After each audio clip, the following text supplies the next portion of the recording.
All right, heroes, it is I, your friendly neighborhood Rabbi John Carrier. Welcome to the Jew Curious Show. This is a show where people who are curious about Judaism, whether you're Jewish, not so Jewish, not Jewish yet, that's okay. Whether you're a confirmed member of another religion and you're just curious about what Judaism has to say about certain things, or maybe the Hebrew roots of your own tradition, this is the place for you, and I am happy to be your teacher this morning. I'm very excited to share with you that this is Fun Friday, which means on Friday we talk a little bit about the Torah, and then we play some video games. Try to find another show where they do that on any live streaming platform. I believe, I haven't checked lately, but I believe I'm still probably the only rabbi on Twitch. And you can watch this on Twitch at twitch.tv/Jew Curious. And then you can also watch it on Facebook. Maybe you're watching it on Facebook right now. Maybe you're watching it on YouTube. That's cool. I like YouTube. In any case, today's topic: what is your biggest question? What question do you have that keeps you up at night? What's the question that drives you to get up in the morning? And it doesn't even have to be about Judaism. Maybe it's just a question like, what happens after we die? Or am I going to be okay? Or am I good enough for what I set out to do? What should I set out to do? I'm curious about what your biggest question is about life, the universe, and or everything. So ask those questions in the chat today. I don't know that I can answer those. That's the thing about big questions. They're not easy to answer, but I am dying to know what your questions are, and we're going to maybe give some Jewish insights on those, but I just really want to know what you're curious about, Hero, and we will get to those when we start our show, right after this brief musical interlude.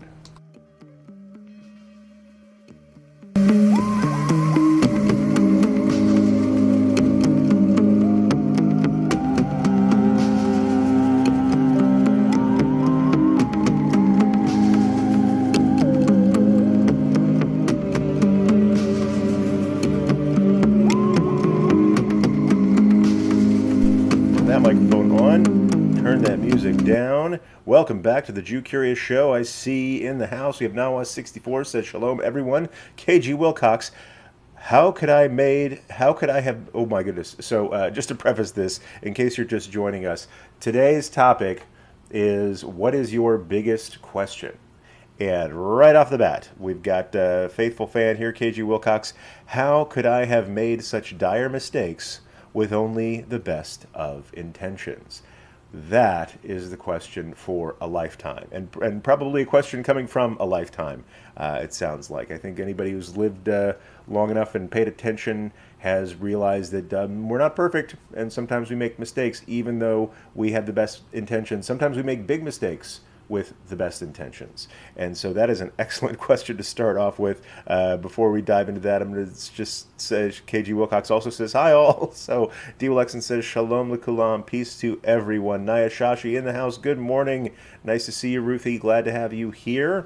So how could I have made such dire mistakes with only the best of intentions? You know, I was not born a rabbi. I was actually born an economist. Little did I know. I think I wanted to be a poet for a while. That was like my final of 12 majors in college was economics, and I was awakened to the topic of decision science, which is kind of what economics is all about. And I'll say there's some Torah in there as well. But what I was introduced to was the idea that we often, and by often I mean always, have to make decisions based on imperfect information, right? Economics, the academic study of economics, it's often about setting up these sort of perfect scenarios. It's kind of like physics when you're doing calculations in a vacuum, right? Economics often projects these kinds of models, the behavior of the universe based on perfect conditions, based on perfect and ubiquitous information. Everybody knows the exact same thing, and they make rational decisions, purely rational decisions, based on things that everyone knows. And some economists called bogus on that, and they said, look, as human beings, we are often faced with the situation of making decisions with imperfect information, and in fact, there is only imperfect information, right? There's no decision that you could make where you have all the details, right? Where you have all the details, not only about your intentions, but about other people's intentions and about how they will react to something that seems perfectly rational to you, something that makes sense to you, may not make sense to them in the same way, and that can cause a rift in relationships, which is, something I don't know, I don't want to read into this too much, but often when the mistakes I've made usually involved other people, and it was because I had intended something to go one way, but I didn't know their mind. I didn't know their history. I didn't know their backstory. I didn't know what experience they'd had with similar conditions in the future that may have been traumatic for them. And I thought, oh, I just had good intentions. Like, why are they so upset? And later it turns out that I didn't know something about them that could have been good to know before I made that decision. One time, and this was early on in rabbinical school, I had a disagreement with my study partner, and I saw things one way, and my partner saw things a completely different way, and I thought it was totally irrational the way they saw it, and I was upset about that. I'm like, am I an idiot? Am I wrong? Is this person calling me a scoundrel, or just a doofus? They didn't say any of those words, but that's how I felt when my assessment of the situation was rejected, and I couldn't even talk to the person. I went to my rabbi. I went to one of the deans of the school, and my rabbi said to me, when somebody makes a completely different decision than you would make, or makes a completely different assessment of the situation than you would make, you should ask if you don't understand it, you should ask yourself, what experience have they had, or what experience might they have had that led them to the decision that they made? Right? What pain they experienced in the past that may make this a painful situation for them in ways you don't even see. So that gave me, and I'm not perfect since then. I've made several such mistakes since then, but it gave me insight that I try to carry forward. And when I make mistakes with good intention, and those mistakes involve other people, I'm given pause to ask, okay, what is it? What's in their history that I'm not aware of that causes them to react to this situation totally differently? And maybe it's not a situation I had with another person. Maybe it's something that, a mistake that I just hurt myself. Maybe I made a bad investment or a bad choice. Followed the wrong tax advice. That happened. Maybe it's just something that affected me and nobody else, but I wind up having cost to that. My wife and I call those things tuition, right? If you make a mistake that's expensive, but you learn from it, we call that expense tuition. That's sort of your tuition in life. And that stuff happens. And the Torah of this is, I guess, more of a comprehensive one. That what I appreciate about Judaism is that it is a fault-tolerant system designed for fallible human beings, right? At every point in Jewish law, there's room for, here's the thing you should do, or here's the thing you should have refrained from doing. But if you screw up, here's how you make up for it, right? Maybe it's making amends with another person. Maybe it is making amends with God.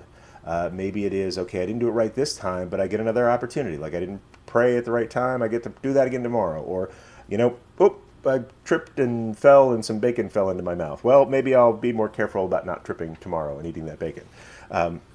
But we have modes of forgiveness. We have modes of teshuvah. We have modes of reforming ourselves to be better people. And we keep getting at-bats for that, right? Until you give up, until you die, you keep getting those at-bats. You keep getting to step up to the plate again and take another swing at it. And sometimes, some days it's home run, but most of the time it's not.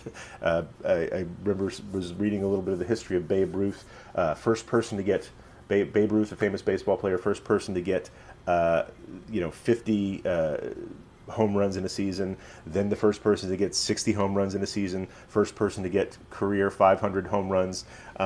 Also led the league in strikeouts, not just from his pitching, but also led the league in striking out. Babe Ruth was Babe Ruth because he took advantage of his at-bats and swung hard, whether it was a good pitch or not. He swung hard, he struck out a lot, but he also led the league for decades in home runs. So I'm not a baseball historian. You can check my figures later. Don't at me. So Triggers and Viv says redemption. Absolutely right. So let's see. exactly right about faulty or incomplete information, not knowing people's backgrounds. Nawa64 says, and to piggyback on KG Wilcox, how do I, with all those best intentioned mistakes, bring peace and harmony to my family? The I was going to say the Jewish answer. There's no such thing as the Jewish answer because there's different opinions about just about everything. But that's where we get the technology, I call it, of teshuvah, right? In my book, The Promised Life, I call this inner work, because we have outer work, how do we repair the world? And we have inner work, how do we repair ourselves and the relationships with the people around us? And we have the technology, just like the $6 Million Man show used to say, oh, we can fix him, we have the technology. Judaism has had embedded in it from the beginning a fault tolerance, meaning, when we make mistakes, we get to fix that. It's not game over. We get to fix those mistakes. There was game over like one time, right? This was Parshat Noach. In the second Torah portion of the Bible, in the story of Noah, God decided that 10 generations in, humanity was just so flawed and irredeemable that God would wipe out the entire world, the entire human race, and all animal life, save for one ship, right? Save for Noah, his wife, his 3 sons, and their 3 wives, so 8 people, and breeding pairs of all the other species on Earth, plus 7 breeding pairs of birds, and also what are called clean animals, which they were like, oh, cool, I'm a clean animal, and then they realized that meant, oh, cool, I'm eligible for sacrifice, oh no. And so God did that, and God, bear with me here, regretted that decision. Right, and there are different views on that. There's sort of Aristotelian theology and Neoplatonism and things like that say, no, God didn't regret that. God knew exactly what God was doing, did it, and also knew ahead of time that God would decide never to do that again. That's not a theology that works for me necessarily. That's, again, medieval scholars of several religions trying to apply Aristotelian philosophy to religion. It turns out Aristotle, in that whole perfect information scenario, was just trying to make his math work. That's another topic. But the idea is that from the very first pair of human people, as long as we're talking about breeding pairs, Adam and Eve made a mistake, like right out of the gate, right? They're put in the garden, there's Shabbos, maybe they rested, and then right after Shabbos, they did the only one thing that God said not to do, and that's take a bite of that apple. And that apple was specifically the fruit of the knowledge of good and evil, right? So the first mistake they made was becoming morally responsible for their behavior, right? Once you know the difference between good and evil, you are now responsible for the decisions you make. You also have free will. Right, so built into that system is A, you're free to make choices, B, you are responsible for those choices, but the responsibility isn't always mortal, right? It's not like, okay, game over, you make a mistake and you die. There's a teaching that God actually created teshuvah, that is this technology of making amends and repairing relationships, before God created the world. Right, because in one reading of this story, God created the world without teshuvah, and the world just fell apart immediately because there was no getting back from mistakes. And human beings are made of matter, and matter breaks. Matter sometimes makes bad decisions on incomplete information. We have holy souls that are eternal, but we are made of stuff, and stuff sometimes doesn't know all the stuff that's going on around it and makes mistakes. And so that's why when God took another crack at it, created the world, created teshuvah, and then created the world, and then we were sort of fine. Like, we're still working on it. But really, Noah64 says, got it, teshuvah, teshuvah, teshuvah. Okay, good. They'd love to hear those kind of cheers here. Let's see. Are we the only kids here? Who else is in the house? Let's see. I'll give us a shout out if you're on the chat. Looks like we've got 12 viewers here on Twitch anyway. I don't know who's watching on Facebook. Let's go see.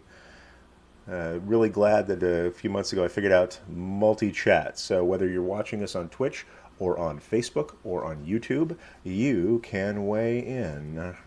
Let's see what's going on. The fishes were saved too. That's right. There's no mention of the fishes in the Noah story, right? Would there be aquariums on the ark? And then I realized that's completely silly and redundant, right? The fishes were fine. I don't know what kind of view Halacha has on fishes, in the sense that There's no mention of the fishes getting on the boat. I guess apparently the fishes were immune to whatever disorder was happening among humans and land animals and birds. So, and also connect that with the fact that fish is not considered meat in the Jewish dietary laws. I always wonder if it's based on the teaching from Nirvana, from one of their early albums, saying so the song "Something in the Way" that says it's okay to eat fish because they don't have any feelings. And I know people here feel differently about that. I've got some vegans in the house. So, well, there's scientific data that says fish actually do have a well-developed nervous system. Setting that aside, I just think it's fun to learn from Nirvana. So let's see what else is in the chat here. Hey, KitKat314159. What a great name. Hi, all. So excited to catch this live. Normally have to catch the recording after Shabbat. Glad to see you here, KitKat. Triggers and Viv says, Happy Valentine's Day, everyone. Let's see. I'll acknowledge something. It's kind of been lighting up my Facebook feed lately that Jews have mixed feelings about Valentine's Day. First off, it's a saint holiday, which means it might not be for us. Maybe it's not. There was in history in the Middle Ages, I think in the 14th century, there was a Saint Valentine's Day massacre of Jews, and some people are still pretty upset about that. And yet, I also see lots of Jews on my Facebook feed saying, Happy Valentine's Day, and here's and pictures of their beloved. So I think it's good to celebrate love. Acknowledge that if you come across some Jewish people who are kind of down on Valentine's Day, there's reasons for that. Personally, I am going out to lunch with my wife today because I don't do that enough, and I don't show my appreciation to her enough. So we're going to do that. We're going to do that anyway. We're not going out to dinner. Never go out to dinner on Valentine's Day. If you've got those plans, I don't judge you. Go on with your plans. I get this from somebody who spent several years working in food service, who waited tables in a nice restaurant in Knoxville, Tennessee, and he said, never ever go out to eat on Valentine's Day, or at least dinner. The servers are mad at you. First off, it's super busy. Second off, when it's super busy, more rude people are there. So it means the servers are already pre-mad by the time you get there. The kitchen staff is mad. They're putting on some special dishes that aren't on their usual menu, may not be their specialties. So everybody's just kind of tense. And so that's not the energy you want in the food that you're consuming. Great. D. Willexen puts, I was just going to mention this. Why not just celebrate Tu B'Av if you must need a day to celebrate romance? There is a tradition within Judaism of Tu B'Av, which is the Tisha B'Av is the 9th day of Av, which is the saddest day on the Jewish calendar. We could talk about that some other time. It's sort of this day of collective mourning for everything bad that ever happened to us. And then shortly after that, Tu B'Av is Tu is an acronym for Tet Vav, which is the Hebrew numbering system for the 15th. So after the 9th of Av, you have the 15th day of Av, which this comes more out of Kabbalah. This came more from the Sfat region a few hundred years ago, as opposed to, you won't find Tu B'Av in the Torah. But since the days of the Kabbalists of Sfat, and they're doing like numerology with dates on the calendar and things like that, they said, hey, Tu B'Av is a nice day where people will go out and the matchmakers might be, there'll be dances and everybody's wearing white and all the single people are dancing around and meeting each other. So that's sort of like Jewish Valentine's Day. And it's in the middle of the summer, so you got more daylight. Let's see. Julianne Marie Force says, hello, I'm listening from work in Maine. Glad to have you here. Triggers and Biff says, I just love everyone. There's that. No special day needed. I like it. Let's see. Also, flowers are way more expensive today, so I've heard. Well, we'll see if I get flowers or not. I think sushi is probably good enough. Let's see. Fish don't seem to mind the rain law. I think that sounds like a song lyric. Let's see what else is going on in the chat. I have to admit, I've almost never thought about the fishes in the Noah story. Esther de Velde asks a big question. How important is it to feel certain about what you believe and dedicate your life to? Things like the existence of God, but also anything else that might be important to you. I have sort of strong feelings about this, and I'll tell you where I am right now. We were talking earlier about Judaism in general, and this is a bigger, maybe dare I say, bigger question than Judaism. But I think Judaism, at least I, through practice and study in Judaism, have come to an understanding about this that I'm very comfortable with. And it relates to what we were talking about earlier, the sort of, I'll say, the inherent imperfection, but also the inherent perfectibility of humanity, right? And it may sound like a bit of a paradox. For me, it's sort of asymptotic. The meaning, the line, the curve always approaches the line, gets closer and closer and closer, but never quite touches. So none of us is expected to be perfect, but all of us are perfectible in the sense that all of us can constantly improve, right? And I'm not going to push you to improve one way. You're on your own schedule there. I can help in certain ways. Other ways, you might need a therapist, you might need a personal trainer, you might just need a good book to sit down with.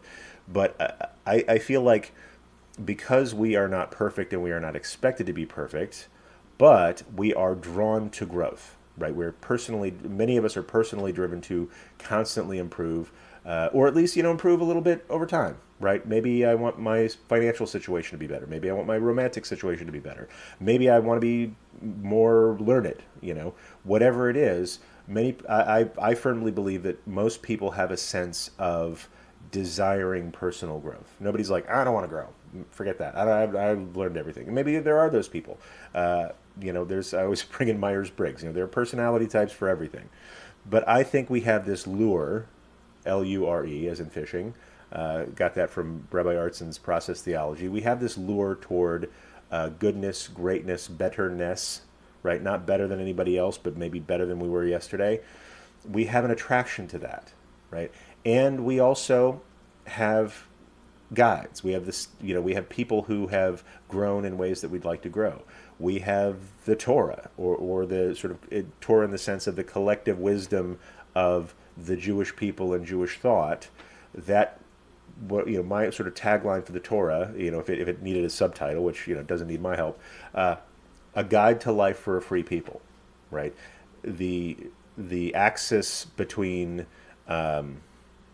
Passover and Shavuot is sort of a very powerful time for me, because it's this resolution of, now we're free, we can do anything in the world that we want, but what should we do, right? And the question is posed at Passover. The answer is given at Shavuot. This is the holiday that celebrates Matan Torah, or the gift of the Torah, the gift of revelation, right? And so we're given this guide to life for how free people should live their lives.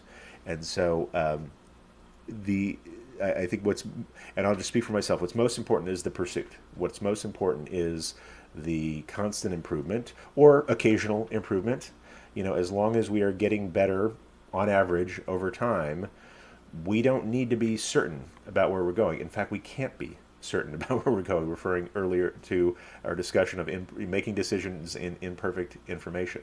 Now, there are Jewish texts that talk about, emet b'emunah, like truth and faith, and, having perfect faith.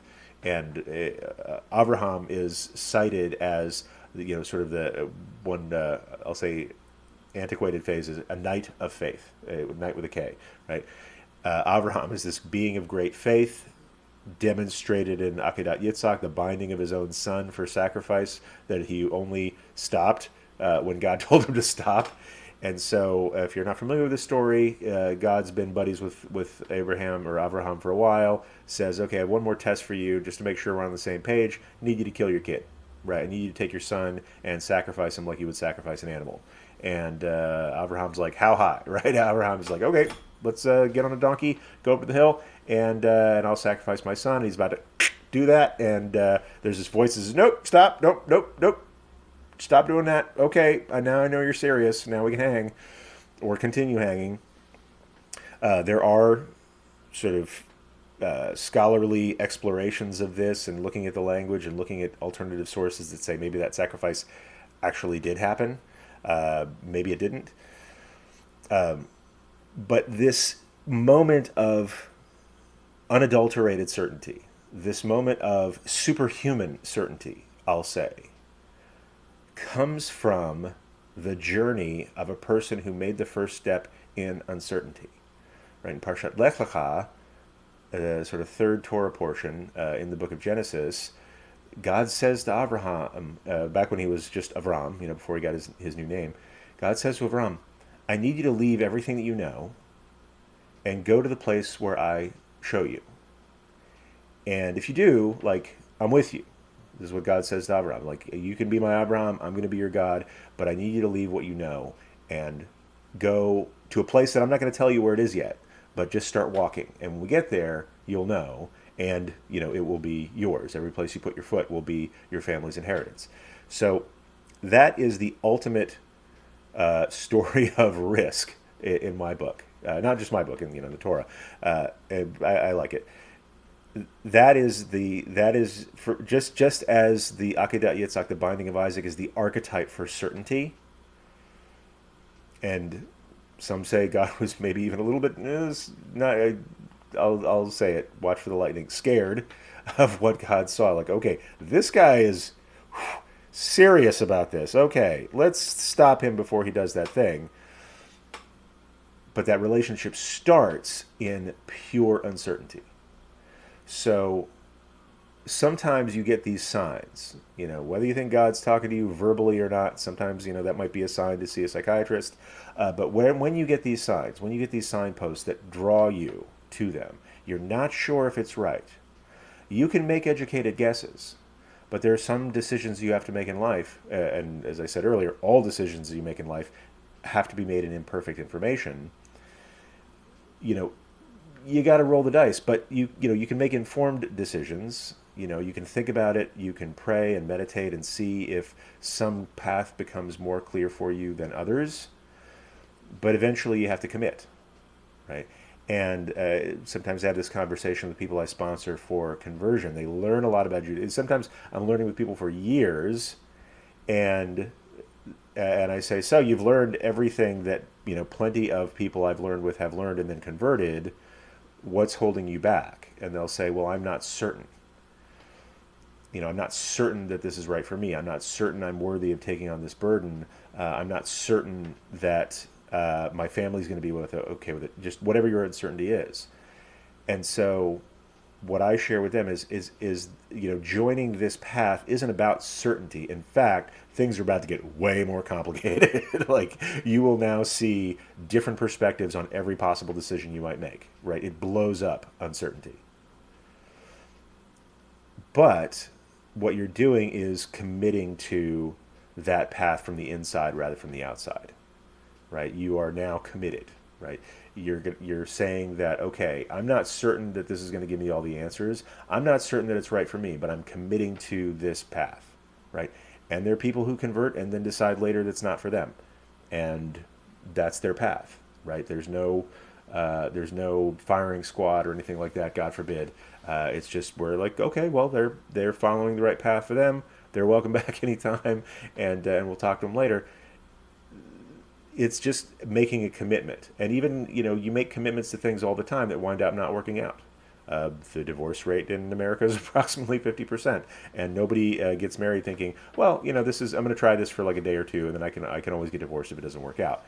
Almost no one goes into marriage like that, and yet so many marriages end in divorce. In fact, divorce has been baked into Judaism since the time of the Torah. Right, that is the ultimate idea of, like, yes, I can commit to this person based on everything that I know now, everything I feel now, the rapport that we have. I'm gonna take a leap, and no one can know on their wedding day what that is going to be like. And I love this learning I got from Rabbi Adam Greenwald, who got it from, I want to say, Cory Doctorow or E.L. Doctorow, some Doctorow, who had been describing the process of writing a novel. And he says writing a novel is a little bit like driving in the dark, where you can't see the whole novel in front of you as you're writing it, but like driving in the dark, you can see 10, 20, 30 feet in front of you just what's in your headlights. So you can set off on a long journey only knowing what's right in front of you, but you can make the whole trip that way, right? And he analogizes this to marriage and also to becoming Jewish, right? You can't see how this is going to turn out at the end. No one can. No human can. But you can proceed forward seeing, the 30 or 40 feet in front of you, and you can make the whole trip that way, right? And so that's the advice I'll give on this question of, can I do I have to feel certain about what I dedicate my life to? If that were true, I would just be a bundle of nerves, not doing anything. There were things that I was absolutely certain about that didn't work out. There are things that I took a risk on that wound up being the best parts of my life, like relationships that I have, friendships, my marriage, my commitment to Judaism, my commitment to becoming a rabbi. And if some people have been following me for a while, I was a rabbi in a synagogue. First, I didn't think that was the right thing to do, but a couple of people said, "No, you should probably do that." Like, and people that I trust, like really wise rabbis that I trust, uh, said to me, "No, I think you should be a synagogue rabbi." And I'm like, "Well, I don't think so, but you've never led me astray before, so let's give this a shot." And so I was in a synagogue for 4 years, and loved many parts of it. Some parts of it were very stressful. After doing that for a few years, I had been developing some skills and some community in sharing teachings digitally. I came to kind of a decision point. My contract was up, and I had to decide whether to renew it or not for like a multi-year period. And I thought, you know what, I'm going to take a risk on this thing that literally no one else is doing. Right? There are lots of rabbis who make videos or do podcasts or things like that. Nobody was doing it full time that I knew of at that time. And so I had no, if, I was riding across the plain taking all the arrows, right? And instead of, following that guy. And, uh, and I took that risk, I had absolute zero certainty about it, but I felt like it was something that I had to do. And I did that and I'm still doing it. That's what I'm doing right now. And then later on, I get a call that somebody in a different synagogue needs help. And I thought, well, I'm really committed to this digital thing, but it's just a couple of weekends a month. I'll try it out. And then I discovered that I loved it and I missed it. I missed being I love the digital teaching that we do. I love the community that we put together here in the Jew Curious community through podcasts and videos and my book and all sorts of stuff. I've loved it. And I also love being in a physical community with people I get to know, face to face over a long period of time. I love that too. And so the last year has been about balancing that. But it reaffirmed something that I didn't think, something that I thought I had lost or something that I wasn't certain about.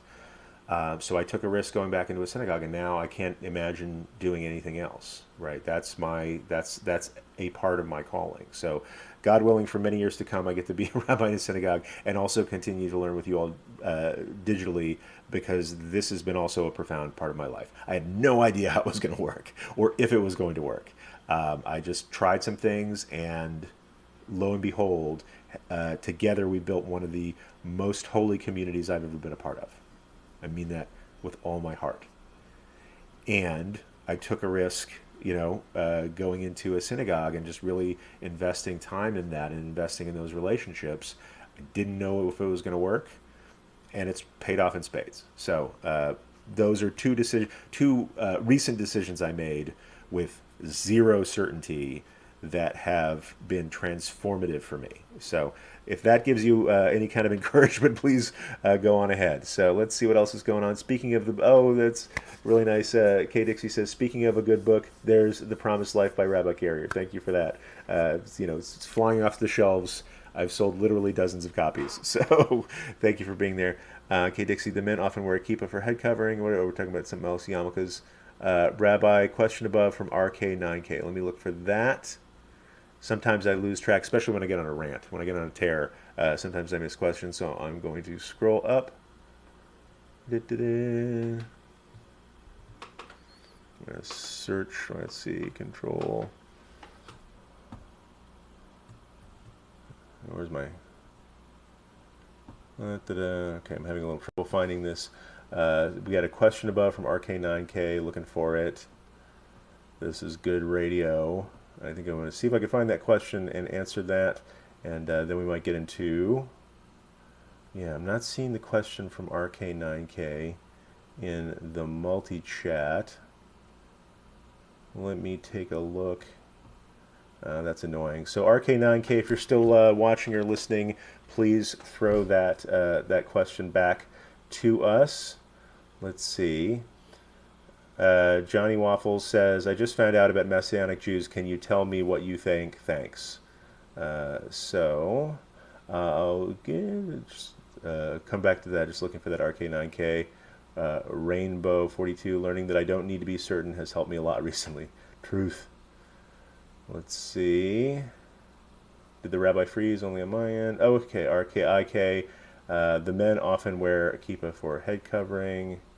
Looking for that. Okay, so RK9K, if you're out there, please ask the question again. I'll see if I can catch it in the chat. In the meantime, I think it was something about head coverings. And so I'll talk about head coverings briefly, then we'll go briefly into Messianic Judaism. So, or Messianic Jews, I should say, because that's what the question was about. So, head covering is a Jewish custom. There is, as far as I can tell, nothing in the Torah at all about covering your head. This is a custom that emerged, at least in rabbinic times. I'm talking about the time of the Mishnah and the Talmud.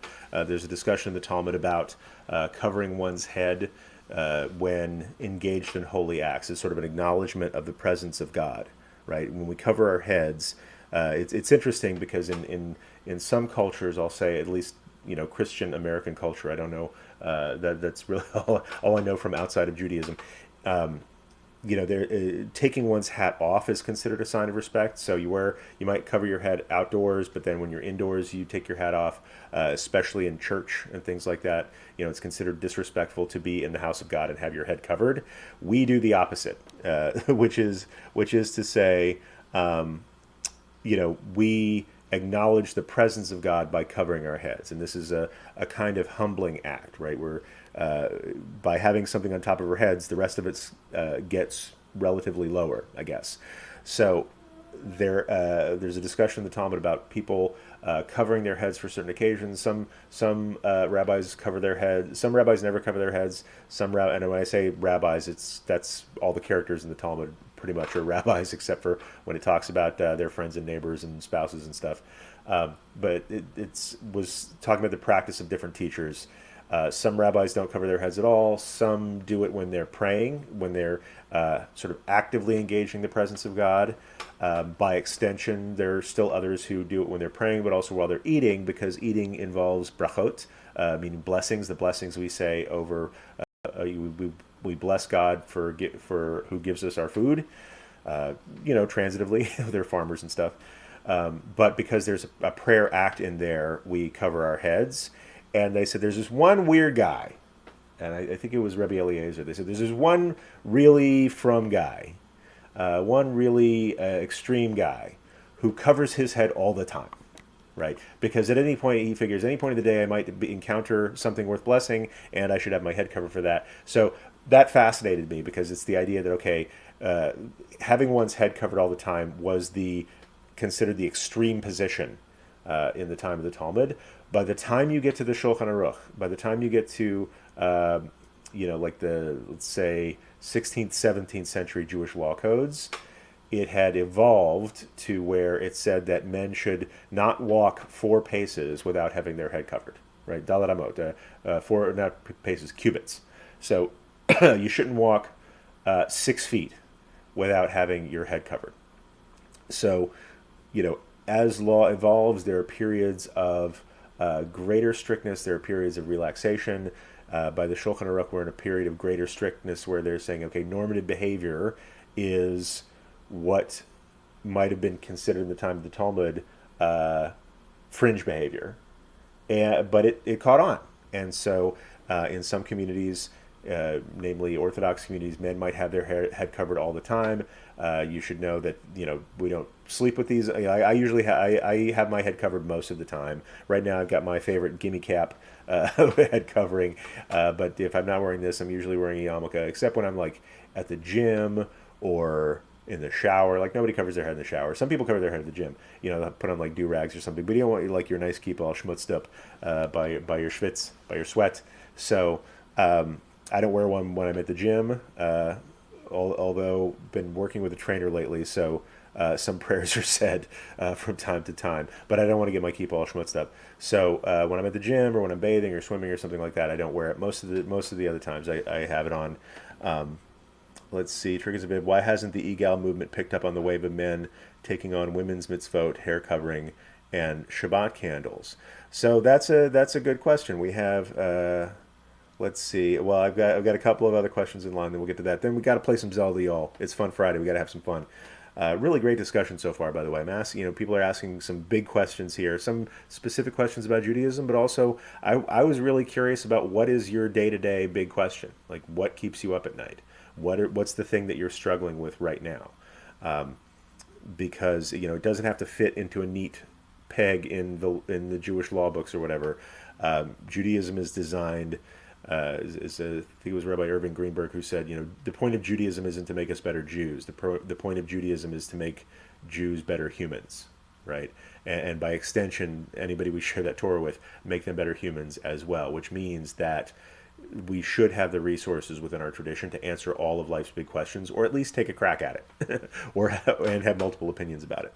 So I found RK9K says, why hasn't the egal movement? Okay, here we go. Why hasn't the egal movement picked up on the wave of men taking on women's mitzvot, hair covering, and Shabbat candles? So when you're talking about the egal movement, you're speaking, egal is short for egalitarian, which in Judaism is a technical, within Jewish communities is a term for specifically gender egalitarianism, meaning women having equal status as men in ritual spaces.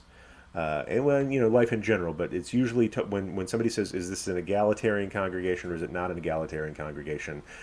They're talking specifically of things like, can women who are adults do everything in this community that men who are adults can do? And I have to say I'm a little bit spoiled. I've spent a lot of I'll say wow, it's fun to think about. I've spent over half my Jewish life now in Los Angeles, either learning to become a rabbi or as a rabbi. So I converted about 20 years ago this summer. This summer it'll be 11 years in Los Angeles. 5 of those was in rabbinical school, 6 out in the wild as a rabbi. And I came from different places. Like I started out in the D.C. area, lived in Knoxville, Tennessee, lived in Minneapolis, Minnesota, and have seen various expressions of Judaism all within the conservative movement. The conservative movement has sort of the biggest breadth in its spectrum of different ways of observing Judaism, and most of it has been egalitarian. But it was curious to me, having spent 5 years in rabbinical school in Los Angeles. And I'll just, state a fact. Jews on the West Coast tend to be more progressive halachically than Jews on the East Coast, or more, changes to tradition happen quicker out here, and then they may filter out to the East, or maybe the East has, a stronger gravity well of traditional observance. So I'm in rabbinical school for 5 years. I start interviewing for jobs in synagogues after those rabbis said, "No, you could handle that, John." So if I knew now what I knew, if I knew then what I know now, I might have been scared off, and I'm glad that didn't happen because I really love what I do. I was surprised when I start interviewing with synagogues in places like Long Island and New York City and kind of the Jersey area around New York City, that there were conservative synagogues that weren't fully egalitarian, because every prayer space that I'd been in on the West Coast was fully egalitarian. Many with rabbis who were women, lay leaders who led prayer services and did everything in congregational life that men did. And then I went back east and I interviewed at a synagogue where women were not welcome to, I'll say, speak Hebrew on the bima, right? And I mean that like in the sense that women, only men read Torah, only men led prayers. Women were allowed on the bima, that's kind of the dais or the front of the room that's a little bit higher than the rest of the room. Somebody asked Rabbi Artson, how high is a bima supposed to be? And he says 6 feet above criticism. So anyway, that's inside baseball. And women could be on the raised area to give English readings or prayers in English, but there was just some kind of barrier for this community about women saying prayers in Hebrew because they hadn't done that before. Same community had only recently voted to count women in a minyan. That's the quorum necessary for certain prayers. And by all appearances, what had happened was they had a daily prayer minyan that they struggled to get quorum for. They had a daily prayer meeting, daily prayer services that they had struggled a little bit to make that quorum. And they noticed that, every day we have the people coming here, we got 9 men and one guy's wife, right? And so we're not, we have 10 people here, but we're not making minyan by our definition of it. So they decided, you know what, it's about time that we count women in the minyan so that we can get on with our prayer life. And I felt like this community, and I don't know where it is now. This is like 5, 6 years ago. I felt like the community was sort of on the cusp of of changing things. There was sort of, I'll say, slim majority of popular support for changing things so that women could read Torah the way that men did there. And so that's sort of gives you the range. Like different synagogues feel different about the status of women. Different synagogues feel differently about the status of LGBTQ folk. And there is a broad range. And so there are some places that, to go back to the question, there is an egal movement of women taking on men's mitzvot. I mean, I think these are sort of false dichotomies. Things were men's mitzvot because for a long time, because women were excused from those things, they decided that meant that women were barred from those things. And egalitarian is the erasure of that barrier, right? And at least in the conservative movement and the reform movement sort of dispense with this, said this is ridiculous, and so we're just gonna observe egalitarianism. Although they're still sort of hanging on of old traditions and taboos and things like that here and there. But the original egalitarian movement was the erasure of that boundary so that women could take on men's mitzvot. And so what RK9K is asking about is, what about men doing women's mitzvot? And my feeling about that is that this is a false dichotomy. That there are no women's mitzvot. Now, there are mitzvot that are traditionally observed by women when there's a woman in the household. The idea that lighting Shabbos candles is a mitzvah. It's a mitzvah if you're a man. It's a mitzvah if you're a woman. Meaning this is a commandment that we fulfill. It's the commandment of Oneg Shabbat, as it's talked about in Isaiah. So Oneg Shabbat, according to Maimonides, that you fulfill that mitzvah of delighting in the Sabbath by lighting candles, right? Because candles are pretty, right? And there's some mystical explanations as well, but that's my favorite one. It happened that it was often the women who were lighting the candles, and then that became a traditional thing, like it's a women's mitzvah, right? Hair covering among women, my understanding is from a completely different historical source than head covering for men.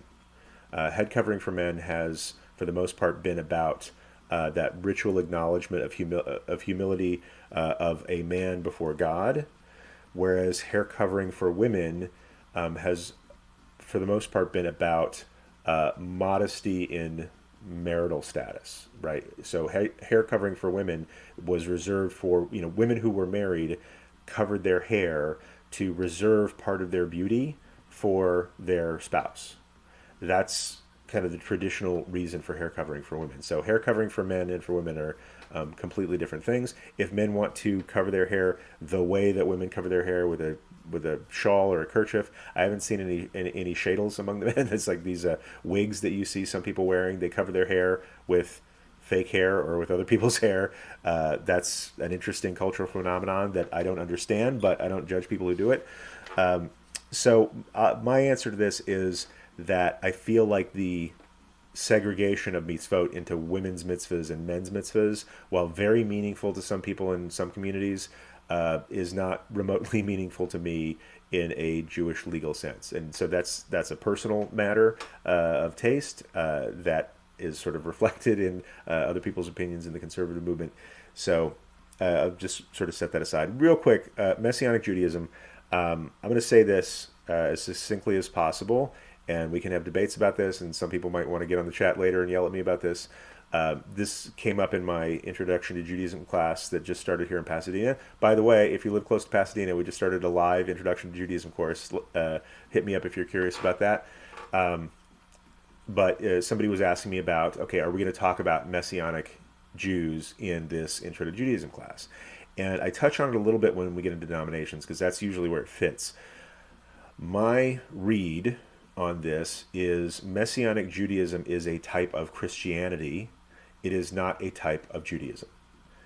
That's that's my judgment of the situation. There are Messianic Jews who will reject that statement, but in my view, if you are following Jesus, if you are have this sort of path of assenting to the faith of Jesus as a divine being or a divine aspect of the one God, then that is a different religion than what rabbinic Jews practice, or than what sort of normative Judaism practices. That is a different truth claim. And so if you are doing that, you are now a Christian. You may be Jewish you may be a Jewish person, but that the religion that you're following is a Christian religion, not a Jewish one. And that may seem like a weird distinction for people. I actually know plenty of, well, I don't know plenty. I know some Messianic Jews. Don't know a ton of them just because we travel in different circles. But when I first moved to LA, I had a neighbor, incredible guy. He was a Messianic Jewish teacher. He was, I don't know where his status is now. When we hung out, he was in seminary. But he was, let's say, halakhically Jewish. Like his grandparents were Holocaust survivors, right? He was as Jewish as anybody born Jewish is Jewish. And he was following this faith path that is a Christian faith path, in my estimation. So there are plenty of Jews who feel drawn to the story of Jesus all the way to the point of assenting to that faith. In my view, once you're doing that, you are following Christianity, and when you do the commandments in the Bible that are Jewish commandments, you are doing it with the intention of drawing closer to Christ. So it's a religion. It's out there. I've noticed that in just, this is not mathematically sound. This is just a kind of a guesstimate. When I look at what other people are teaching Torah on YouTube, or if you type in any kind of Jewish question on YouTube, I'm going to guesstimate that about 90% of the results come from a fundamentalist Jewish source, that is Chabad or another Orthodox outreach organization, or Mizrahi rabbis from the Middle East. About 90% of the material that's digitally available on Judaism comes from an Orthodox perspective. About 9% comes from a Messianic perspective, and I'm going to say this and it might hurt some people's feelings, in Jewish clothing, right? There's a rabbi that says, I don't want to name names, but like Rabbi so-and-so, like, talks to you about the Jewish Jesus, and this comes up a lot. That feels a little bit, culturally appropriative to me to call oneself a rabbi when you're following a different path.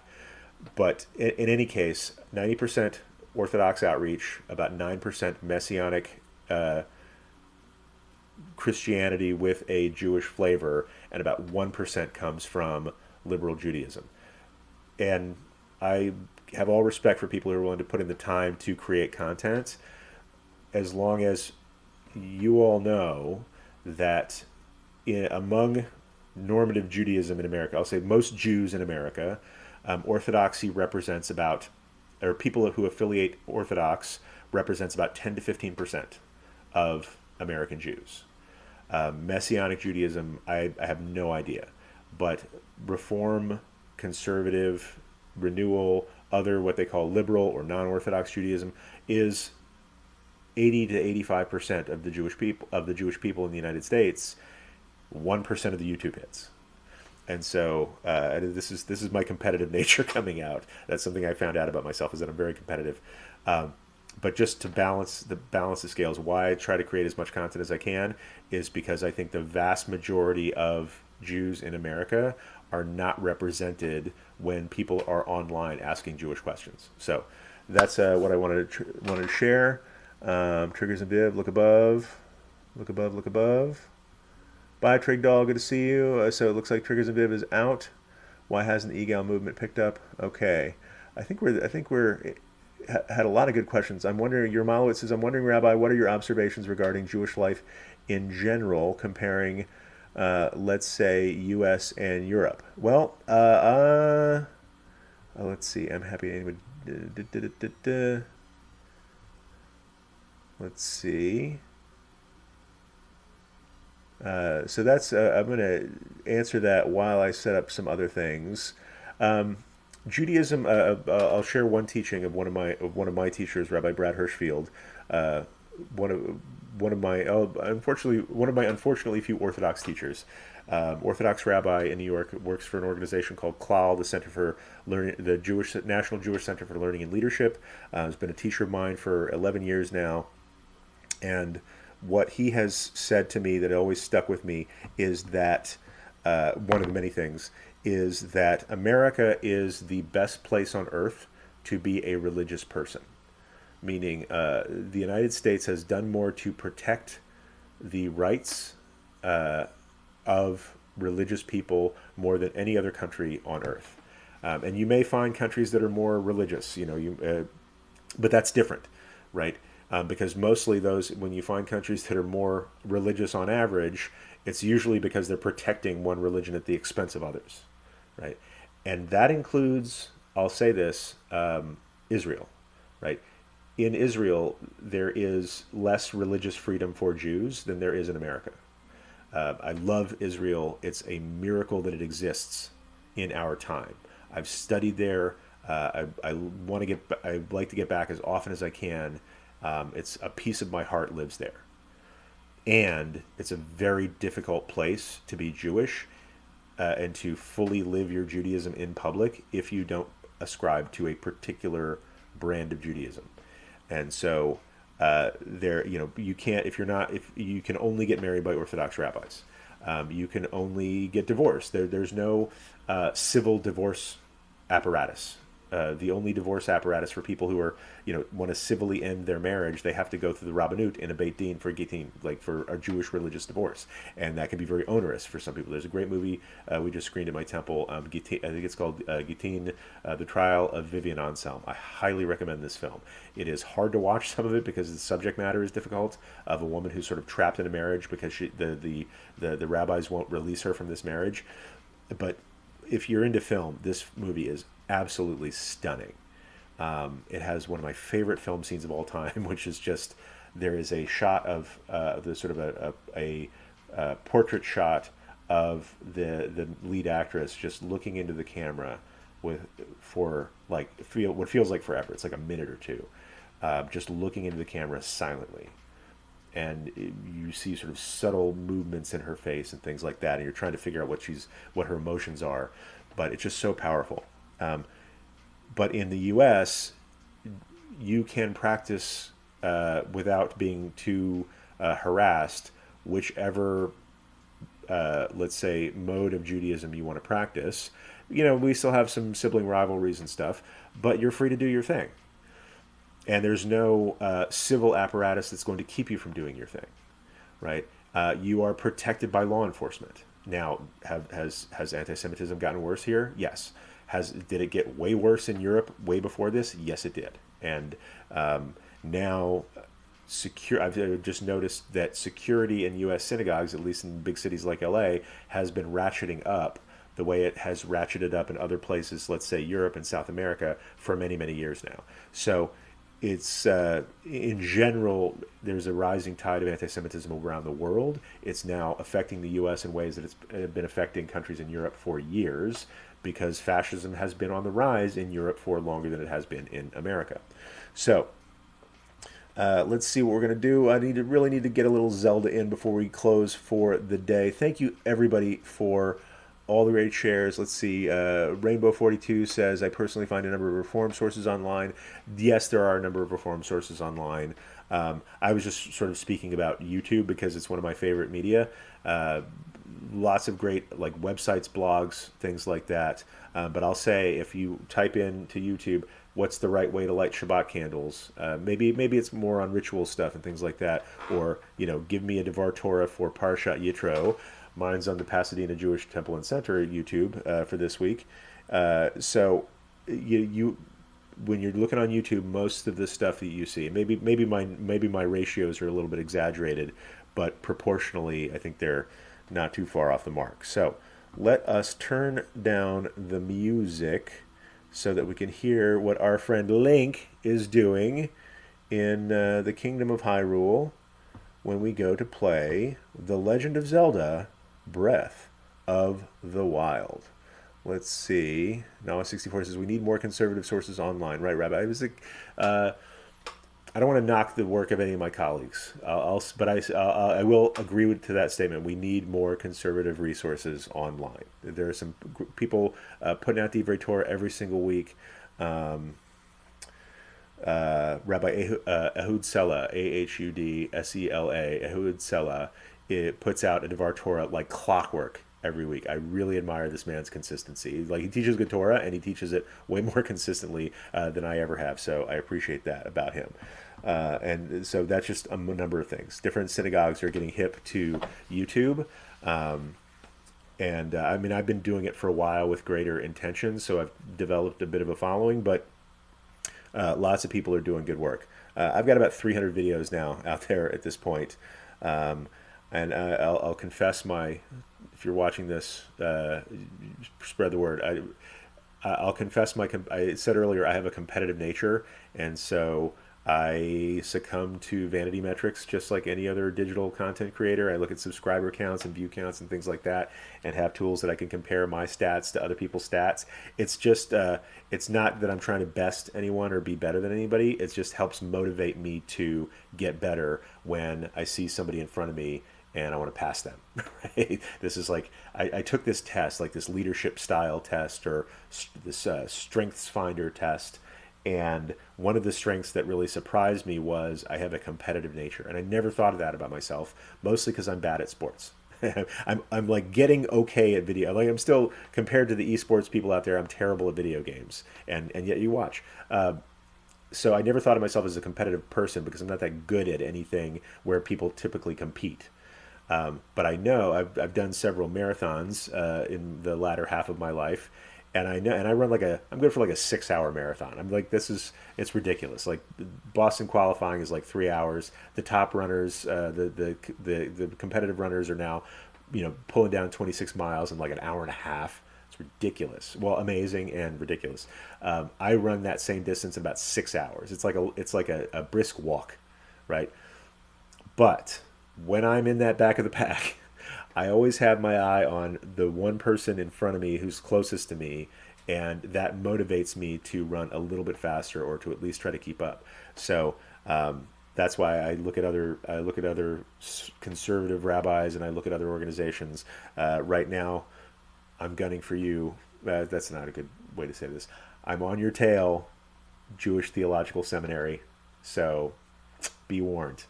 You've got a lot more videos out there. You've got a few more subscribers than me, but you are motivating me to keep creating content. So that's my pettiness. You've seen it. Let's play a little Zelda. So where are we? I've been playing a little Zelda during, sometimes I like to play Zelda even when we're not together. I hope you're okay with that. I'm in the Great Hyrule Forest. I've racked up some wins in Zelda. I've defeated 3 of the 4 I've defeated 3 of the 4 bosses that gave me access to these, what are called divine beasts, these kind of ancient stone mechs. They look like Robotech things or something. It's like a giant bird and a giant elephant and a giant lizard. I haven't beat the giant camel yet. So I've gotten all the way to the boss battle in there. Haven't beaten him. I'm going out to gain some strength before I try to take him on, because he has electricity attacks, very dangerous. But lately I've just been kind of building out the map. And you build out the map, enough talking about Zelda, let's play some Zelda. Let's see. Right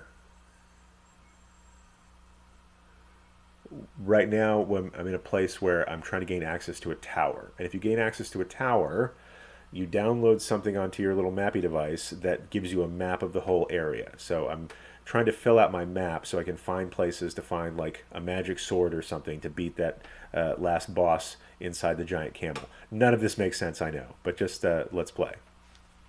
Take a little bit of the move juice in here. I'm seeing some really kind stuff, and I don't want to repeat the stuff in the chat right now because it makes me blush a little bit. But I really appreciate what folks are saying, especially Nawa 64, your Malowitz. You guys are amazing. So let's see. There's a guy. Where's this guy? It says 500. I guess he's below me. So here's the tower that I'm trying to gain access to. I got to get to the tippy top of that tower. What's all that crud up there? It looks like there's like rocks and stuff on top of that tower. There's a guy who is prancing around with a magic wand that will probably either blow me up or throw fire at me. So no fun there. There's a guy, look at the top of my bow. There's a guy on that tower over there. Looks like I'm going to have to defeat him to gain access to this tower. So just clocking all my adversaries here. Is that a bird or an arrow? So anyway, that guy over there is tough. That guy over there is even tougher because he teleports and shoots you with a fire wand. And I should probably up my hearts a little bit. And mostly I have magic. Why do I collect all these magic wands? I have a really cool sword that's about to break, which is sad. I have an ancient battle axe doubled plus. Good. Let's see. My goodness, you guys are awesome. Thank you so much. Let's see. I've got some ancient weapons. I've got a lame club. I've got a sword, a cool sword that's about to break, and some other magic wands. So I wonder if I could fight the fire guy with my ice wand, my blizzard rod. Maybe I'll try that. And that'll freeze him so he can't teleport away. Got to get my good bow. That's a good. I got two good bows. I got that good bow and I got that good bow. Forest Dweller's Bow. This seems pretty dope. Let's see. Koroks made this bow for Hylians. It's crafted from flexy wood. I have some ice arrows. I can shoot that guy with. He prances a little bit to shoot though. Equip that. And I definitely need to eat something. So, what's it going to be? Lower your body temperature. I got some steaks. I was up in the mountains and shot some fire arrows at some buffaloes or something, so I got some steaks out of that. Yum, yum, yum. I don't have any things that max out my hearts, really. I wish I had some. Oh, I got a fireproof elixir. That sounds cool. I'll drink that and be fireproof for a little while. That'll help when I'm fighting the fire guy. Maybe I'll even put on my fireproof clothes. Or some of my, I'll wear my regular armor shirt and some fireproof. Do I have a fire hat? No, I got some fire pants. Try the fire pants on. There we go. I'm mad fireproof now, y'all. And so you got a full tummy. Well, I got an extra heart I could throw in there. All right, let's eat a melon, eat an apple. Keep the doctor away. Nothing against doctors if you're watching. Oh, nice. K. Dixie gave us a great share for our favorite online rabbi. That's really sweet. Thank you so much. Gave some cheer there. You can use this like digital currency in Twitch. Let me just go to the multi-chat now that everything is functional on the screen.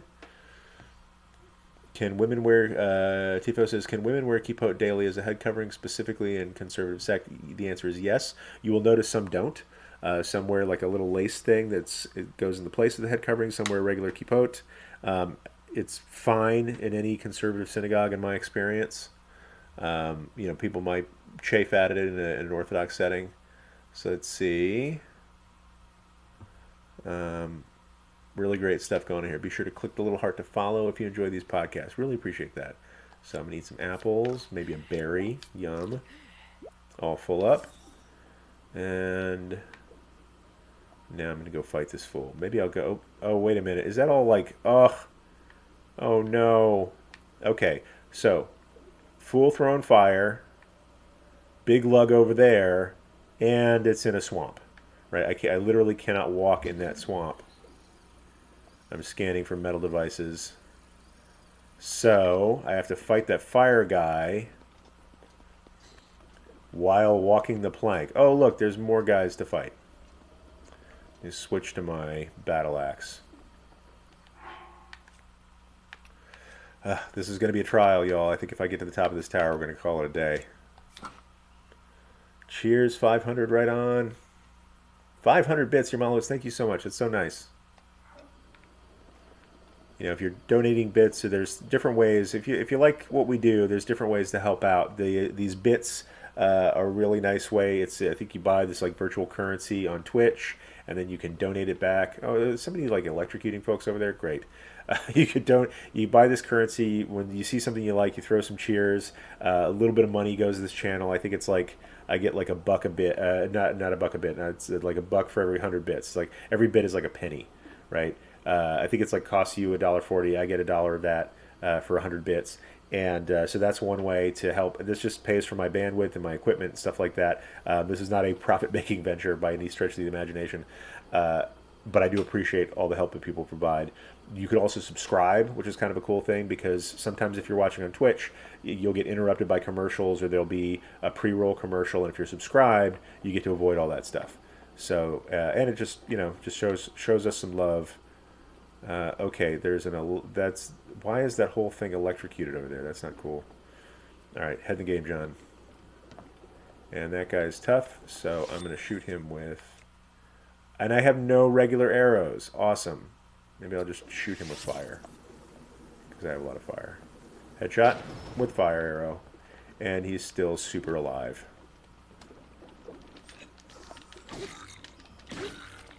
In the swamp, nerd. And I'm sure he was a very nice person. And now where do I go from here? He's still swimming around in that. Oh, nope, there's another guy. This is going to... There's somebody swimming in there. Maybe I'll... Can I pick that up? Nope, can't.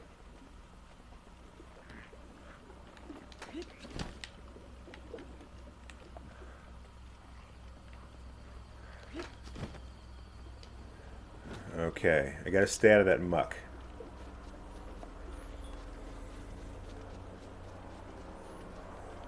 So I got to find this may be the hardest tower yet, and I've taken some difficult towers.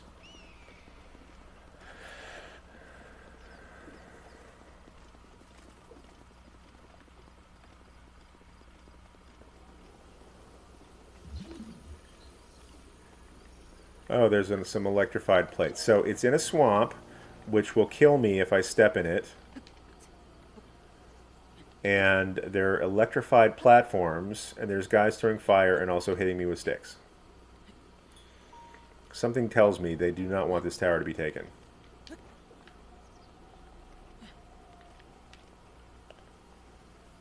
Okay. Oh, and there's a moving electrocution platform, too. Huh. Is that a boat? What's with that boat? Oh, no. That's just the covered wagon.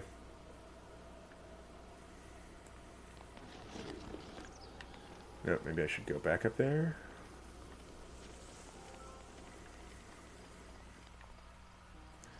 Alright, let's see how this goes. Alakazam. Whoop.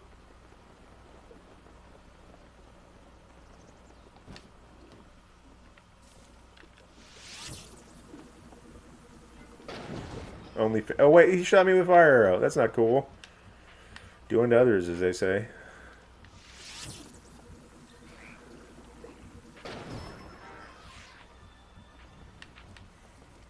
He'll respawn at the Blood Moon. That's game talk. I'm going to take his guts, though. Nice bow.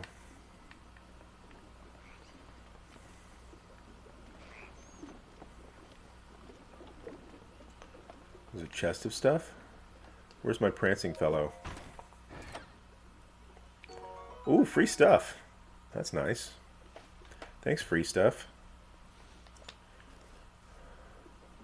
Up there's the prancing fellow. Alright, how do I get up there? Is the question.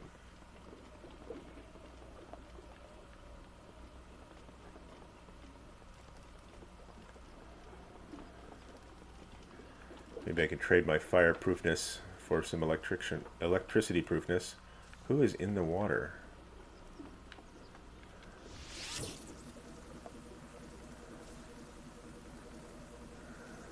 I do not want him attacking me. They're electrocuted, but they're not made of metal. KG Wilcox, well, gang, I was feeling bummed out because my Galantine's plans fell through. Being with you has really cheered me up. Oh, I'm so glad. Oh, Galentine's. I get it. I thought it was something. I thought it was like a French brand of French cigarettes. Those are Gauloises. That was my thing back in the day when I was fancy. Galentine's. I like it. Just doing Valentine's with the girlfriends. Okay. Just observing. Just noticing what goes on here. So for a second, none of them are electrified. Oh, it's when that fishy guy swims close to them. That's when.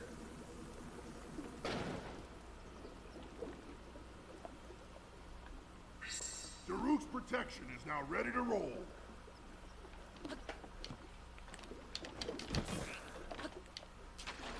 Ah, that's the kind of thing that happens when you fall in the swamp.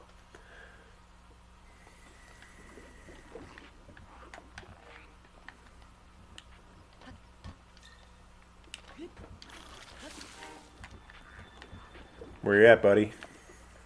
Oh, look, there's a guy who's going to jump out and spit rocks at me.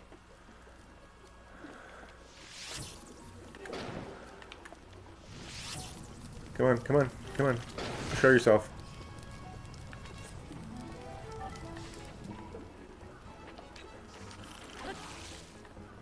Come on, come on. Oh, I got a baked apple. I guess there's an apple sitting on that thing when it caught fire. And he's throwing water, so... And he's electrified. Gotta save those arrows. Can I freeze him?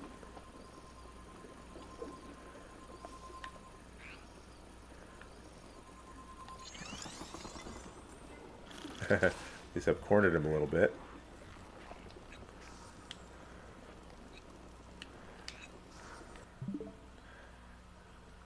Oop. Okay, what can I do about this fellow?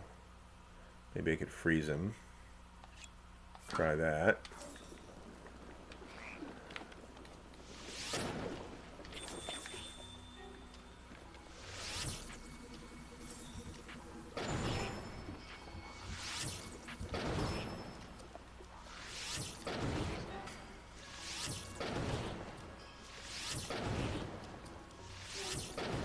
That is a good waste of arrows, but at least he's not going to bother me anymore.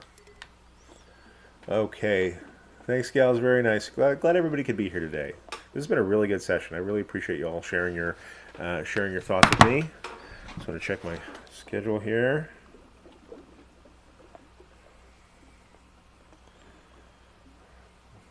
Make sure I'm not missing any meetings this morning, which is often the case. Okay. We're good. Just gotta call it. Somebody's in the hospital. Probably. Take care of that guy. All right, things are getting good, but the sun has gone down. So, alrighty, how many arrows do I have left? Not nearly as many as I had before. So now at least I can travel somewhat freely. Question is, how do I get up higher?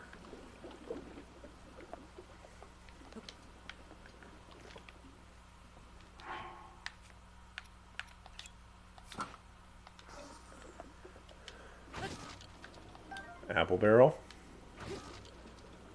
Nothing.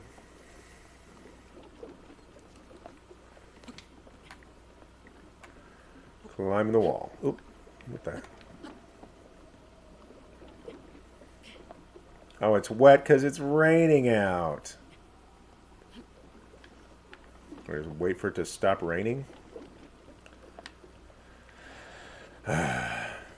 Bother.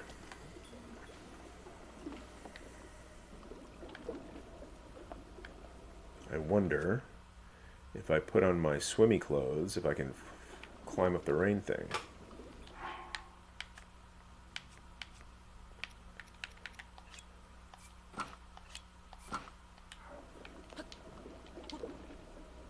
Nope, still doesn't work.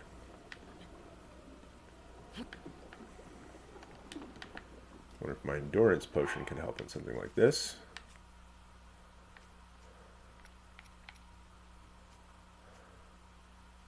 Maybe a speed potion. See if that helps.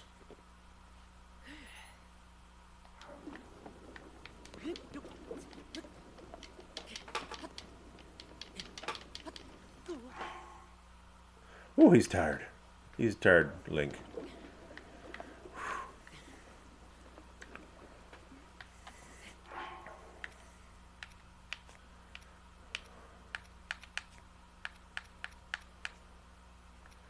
And I think I'm all out of stamina elixirs. Oh, that might help. Energizing seafood rice balls. Let me eat that. No, that just restored. Oh, that was a waste.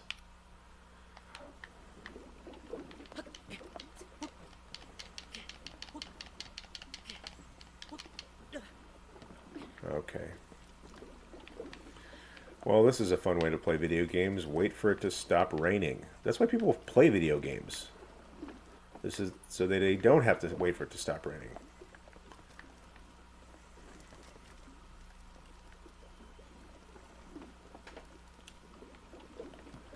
Or, alternatively, I could just get across like this.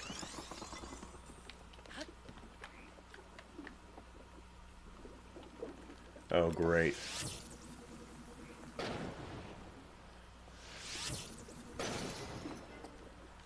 Goes my good bow. Fortunately, I have another good bow.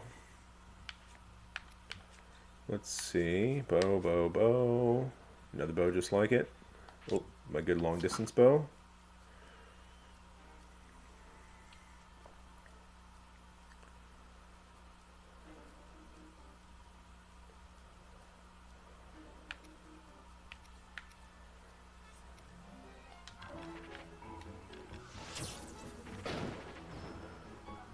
Take care of him.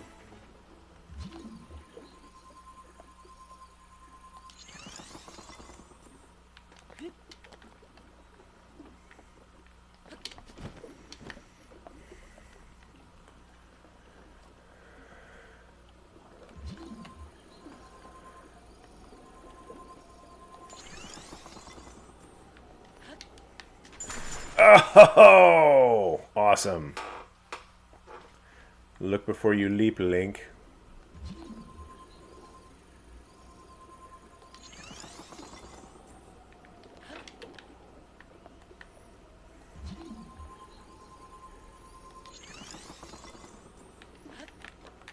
Don't leap too far.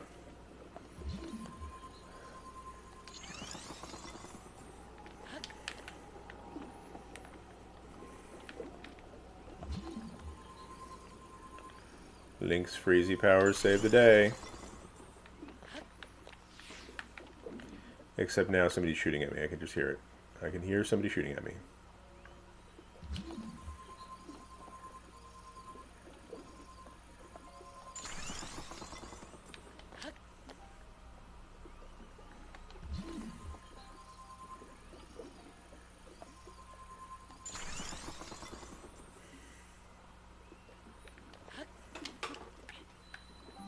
Oh, now I'm at the Woodland Tower. Thanks. Where have I been this whole time? Still a wet rock, not a ret walk. Wishing I hadn't wasted my stamina potion. Maybe I could use a little speed. Speed potion, that is. Kids.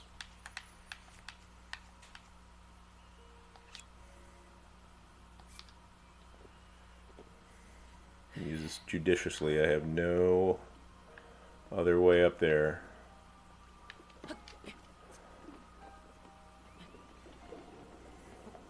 Come on, come on, come on, come on. You can do it, Link. 3 cheers for Link. Come on, Link. You can do it.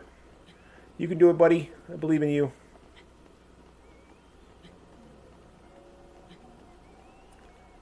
So if that guy doesn't start shooting at me. Is he going to make it? Got to make it to one of those ledges before the little green wheel runs out. This is tense. This is the suspense that the internet was made for, y'all. It's getting closer. Can he go all the way? Take a breather, little guy. And yep.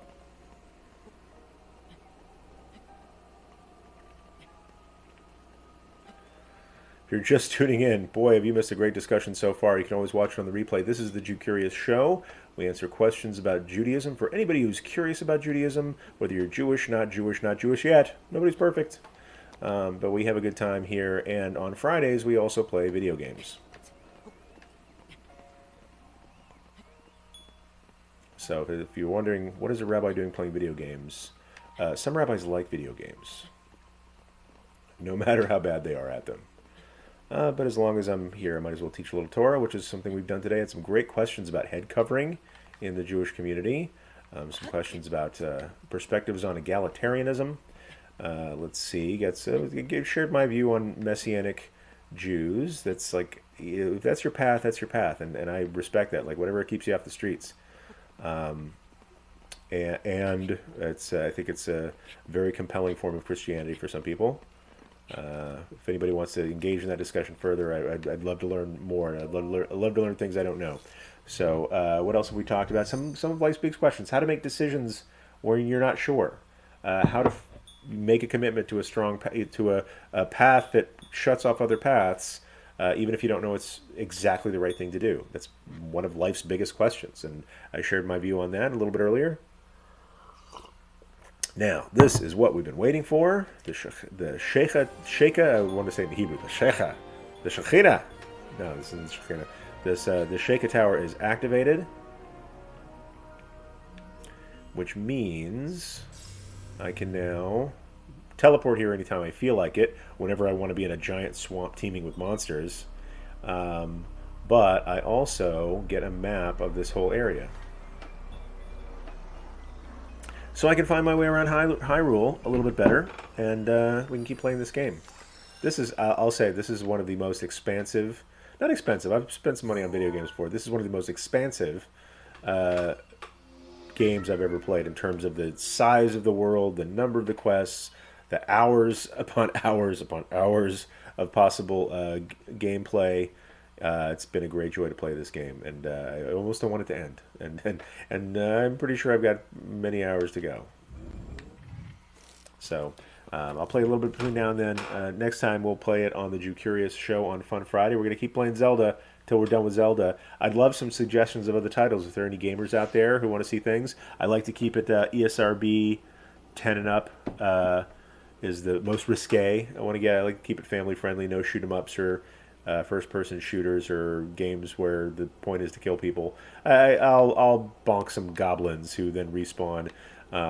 But for right now, let's see what kind of map I got here. The Great Hyrule Forest. That has been revealed to me. And I think in there is like a sword that I'm supposed to get that's going to help me defeat my enemigos. So I think that's a good accomplishment for today. We have a wonderful broadcast today.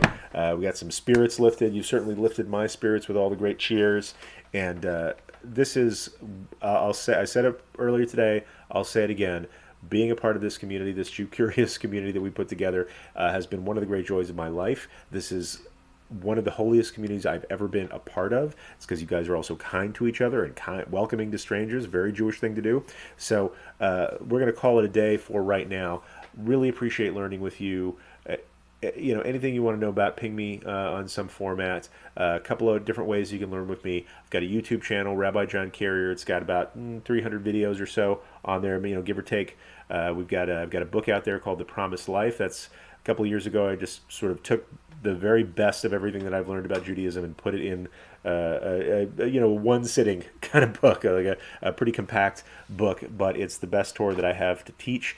Is in that book. You can find it on Amazon. It's called The Promised Life.